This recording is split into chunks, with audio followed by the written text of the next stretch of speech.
Hello friends, स्वागत है आपका आपके अपने यूट्यूब चैनल में। और हम बुद्धि वाला टॉपिक जो है उसको ऑलमोस्ट कंप्लीट करने की कगार पे आ चुके हैं। और अभी जो है हम आज बुद्धि के सारे सिद्धांत तो कंप्लीट हो गए हैं, लेकिन उसके बाद बुद्धि के मापन के बारे में और बुद्धि का मापन किस तरीके से शुरू हुआ और किसने शुरू किया और कैसे कैसे जो है इसकी जर्नी रही पूरी। क्योंकि जब कोई भी चीज़ आती है तो एकदम से ही वो प्रकाश में नहीं आ जाती, उसके पीछे बहुत सारे एफर्ट्स होते हैं। तो उसी तरीके से बुद्धि का जो मापन है वो भी हमारे सामने एकदम से नहीं आया, उसके पीछे बहुत सारे मनोवैज्ञानिकों के एफर्ट्स रहे हैं। उन्होंने विभिन्न समय पे विभिन्न कार्य किए हैं, तब जाके ये पॉसिबल हो पाया कि आज बुद्धि का मापन किया जा सकता है। तो बुद्धि मापन को सर्वप्रथम सफल एल्फ्रेड बिने ने बनाया, यानी एल्फ्रेड बिने जो है इन्होंने बुद्धि मापन को एक प्रकार की नींव प्रदान कर दी। इनका काल था 1905 से 11 तक, जिसमें सर्वाधिक परिवर्तन हुआ। मतलब इनका जो कार्य था 1905 से लेके 11 तक, उसके बीच इन्होंने बहुत सारे ऐसे कार्य किए कि बुद्धि के मापन में बहुत सारे परिवर्तन आए। 1905 में इन्होंने सफल परीक्षण किया व 1911 में इनकी मृत्यु हो गई। तो इनका जो काल है वो 1905 से 11 तक का माना जाता है। 1905 के पहले का जो काल है वो बिने से पूर्व का काल माना जाता है, और 1911 में इनकी जब डेथ हो चुकी थी तो उसके बाद का जो काल है वो बिने के बाद का काल माना जाता है। तो इस तरीके से कुछ इनकी जर्नी रही। इनके बाद जो है इसके बाद इनकी मृत्यु भी हो गई।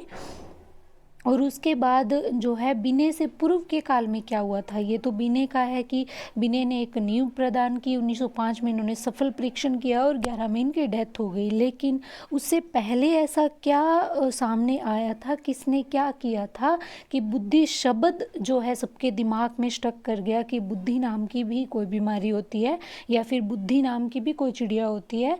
तो बिने से पूर्व के काल में जो है, यानी 1905 से पूर्व, इस समय बुद्धि का मापन का जो आधार होता था ना वो शरीर होता था। यानी 1905 से पहले कोई प्रामाणिक चीज़ नहीं थी बुद्धि को लेके। जो भी लोग इसके बारे में थोड़ा बहुत जानते थे उनका मानना था कि मनुष्य का जैसा शरीर होता है ना उसके अंदर बुद्धि वैसी ही होती है। 1775 के अंदर एक मनोवैज्ञानिक लेवेस्टर ने एक अखबार में एक लेख लिखा, और उस लेख के अंदर उसने एक आदर्श व्यक्ति के शरीर का चित्र छापा और चित्र छाप कर ये प्रदर्शित किया कि व्यक्ति का शरीर जैसा होगा ना उसी तरीके की उसकी बुद्धि होगी। यानी अगर शरीर मोटा है, व्यक्ति शरीर में मोटा है तो उसकी बुद्धि मोटी होगी। अगर शरीर में पतला है तो उसकी बुद्धि जो है पतली होगी। लेकिन आपको ये बात हजम नहीं हुई होगी, मुझे भी नहीं हुई, किसी को भी नहीं हो सकती। क्या इंसान जो है 100 किलो का हो तो क्या उसकी बुद्धि 100 किलो की हो जाएगी? ऐसा नहीं होता, क्योंकि बुद्धि माना जाता है कि हमारे मस्तिष्क के अंदर विराजमान होती है, अमूर्त तथ्य है। ठीक है, तो इसको हम महसूस कर सकते हैं लेकिन देख नहीं सकते, छू नहीं सकते। तो कैसे ये मान लें कि किसी व्यक्ति का शरीर जितना बड़ा होगा उतनी ही बड़ी उसकी बुद्धि होगी? ऐसा नहीं हो सकता। तो ये जो है अप्रमाणिक निकला, ये बात अप्रमाणिक निकली और अमनोवैज्ञानिक काल इसे कहा गया, क्योंकि ये बिल्कुल ही अमनोवैज्ञानिक बात थी। उसके बाद बिने का काल आया 1905 से 1911 तक, और वास्तविक मापन इसी काल में माना जाता है। मतलब 1905 में सफल परीक्षण किया था बिने ने, इसीलिए जो बुद्धि का वास्तविक मापन है वो इसी काल में माना जाता है। इस काल में मानसिक आयु का संप्रत्यय आया, और मानसिक आयु का संप्रत्यय जो है कैसे आया, क्योंकि मानसिक आयु शब्द जो है सबसे पहले बिने ने प्रयोग किया।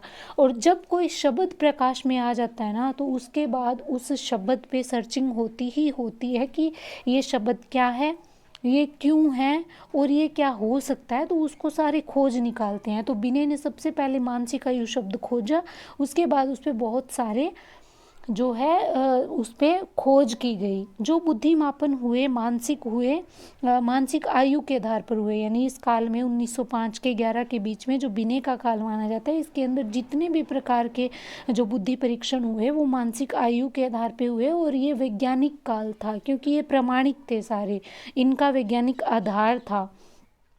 फिर बिने के काल के बाद में यानी 1911 में बिने की डेथ हो जाती है और उसके बाद में इस काल में क्या हुआ, इसमें बुद्धि लब्धि का संप्रत्यय यानी मानसिक आयु का संप्रत्यय बिने दे चुके थे और उसके बाद में बुद्धि लब्धि का संप्रत्यय आया। इसे आधुनिक काल कहते हैं। इस समय बुद्धि लब्धि का सूत्र भी आया, ठीक है, जो मानसिक आयु बटा वास्तविक आयु गुणा 100, ठीक है। तो इस सूत्र को भी 2 बार, एक बार स्टर्न और कुहलमान ने दिया था जो कि अधूरा था और बाद में टर्मन ने इस पे पूरी सर्चिंग की और एक कंप्लीट सूत्र दिया, ठीक है। फ्रांसिस गाल्टन ने 1885 में सर्वप्रथम बुद्धि शब्द का प्रयोग किया। मैंने पहले ही बताया कि जब तक कोई शब्द हमारे सामने नहीं आता तब तक हम उस चीज़ का जिक्र भी नहीं करते, हमारे हिसाब से वो चीज़ इस एनवायरनमेंट में होती ही नहीं है। तो सबसे पहले 1885 में बुद्धि शब्द का प्रयोग फ्रांसिस गाल्टन ने कर दिया। तो इसने जब बुद्धि शब्द का प्रयोग कर दिया और उससे पहले जो 1775 के अंदर वो लेख छपा था जो कि लेवेस्टर ने एक अखबार में छापा था, तो उसके बाद में 1885 में बुद्धि शब्द का प्रयोग फ्रांसिस गाल्टन ने और कर दिया। तो इस वजह से सबको पता चल गया कि बुद्धि कोई ना कोई चीज़ तो है। उसके बाद में कैटल ने 1890 के अंदर एक पुस्तक लिखी, बुद्धिमापन एवं परीक्षण। उस पुस्तक का नाम था बुद्धिमापन एवं परीक्षण और उसमें बुद्धिमापन का प्रयोग कर दिया। यानी 1885 के अंदर तो गाल्टन ने केवल बुद्धि शब्द का प्रयोग किया।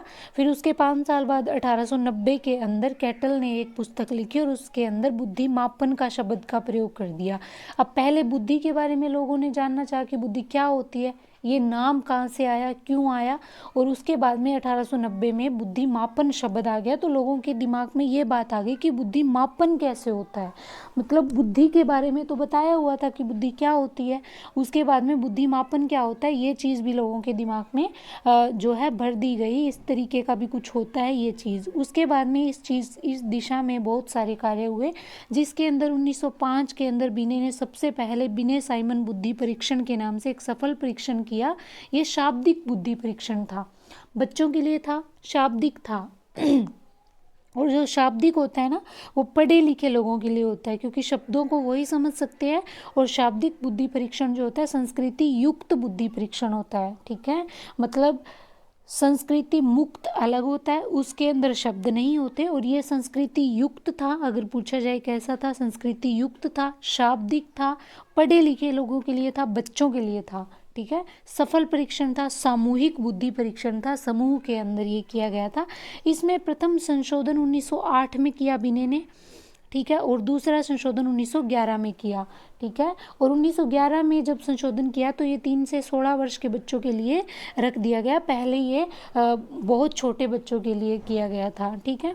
1911 में स्टर्न व कुहलमान ने बुद्धि लब्धि का एक सूत्र दिया। यानी 1911 के अंदर बुद्धि लब्धि जो एक संप्रत्यय आ चुका था बुद्धिमापन का, उसके बाद बुद्धि लब्धि का जो आधुनिक काल में 1911 के बाद में जब बिने की डेथ हो जाती है तो प्रयोग किया गया।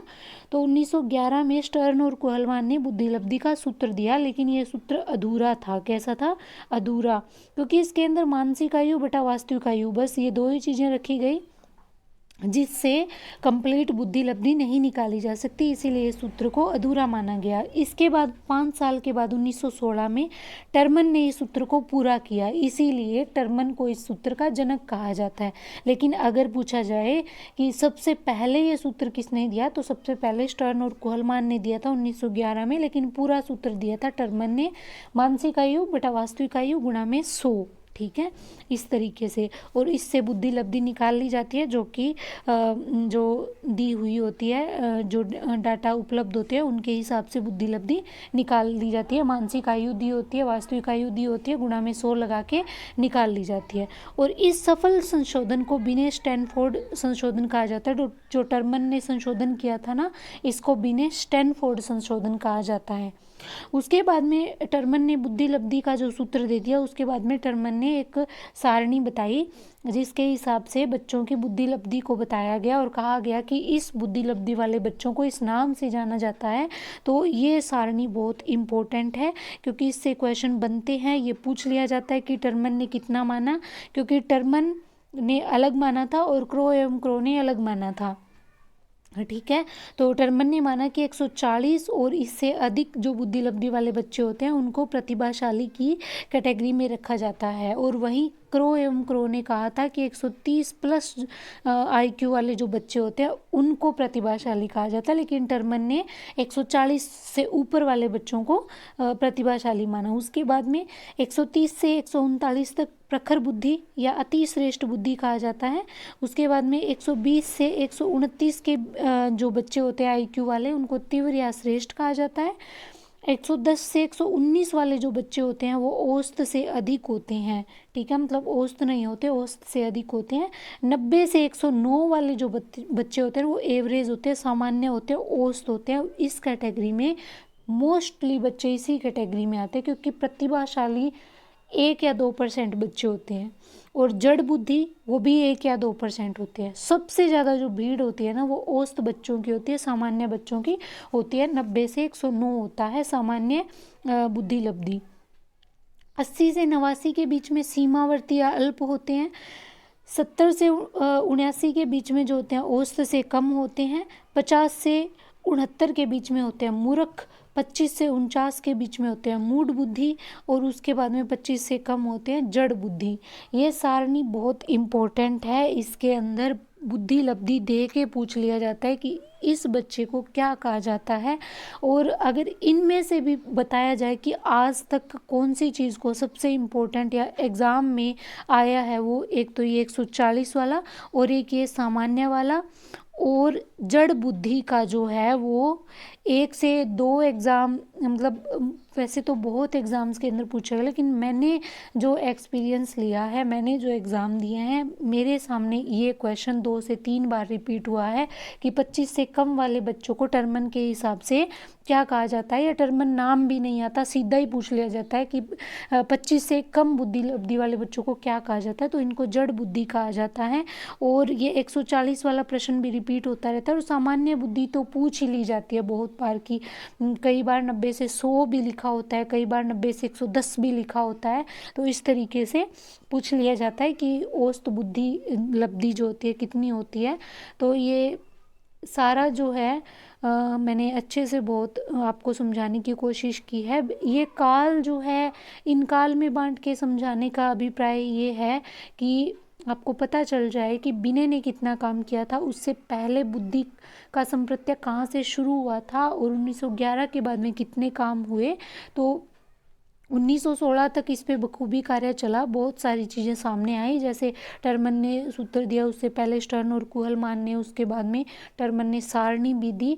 तो ये सारी चीज़ें, और इसके बाद में जो है ये चीज़ें पढ़ लेने के बाद में आगे जो बुद्धि परीक्षण है, अलग अलग वैज्ञानिकों ने, जब कोई एक इंसान एक दिशा में कार्य कर देता है तो उसके बाद में बहुत सारी चीज़ें, जैसे स्पीयरमैन ने जब बुद्धि के सिद्धांतों की नींव डाल दी थी तो उसके बाद में बहुत सारे बुद्धि के सिद्धांत आए थे, ठीक है। थर्स्टर्न ने भी दिए थे, हार्वर्ड गार्डनर ने भी दिए थे, गिलफोर्ड ने भी दिए थे, स्टर्नबर्ग ने दिए थे, बर्ट और वर्नन ने भी दिए थे।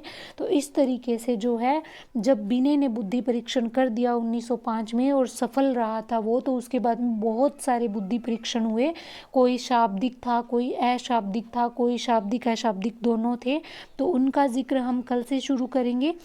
कल से क्लासेज जो रहेंगी वो बुद्धि परीक्षणों पर रहेगी। बुद्धि सिद्धांत अलग चीज़ होती है, बुद्धि परीक्षण अलग चीज़ होती है। तो कल से सारी जो क्लासेज है 1 से 2 क्लास उस पे रहेगी। और बुद्धि वाला टॉपिक बहुत बड़ा है और इससे क्वेश्चन बहुत बनते हैं। तो इसी तरीके से इजी लैंग्वेज में नोट्स मेकिंग पैटर्न पे हम पढ़ेंगे। तो आज के लिए इतना ही, मिलते हैं नेक्स्ट वीडियो में। तब तक के लिए वीडियो को, चैनल को सब्सक्राइब करें एंड थैंक यू।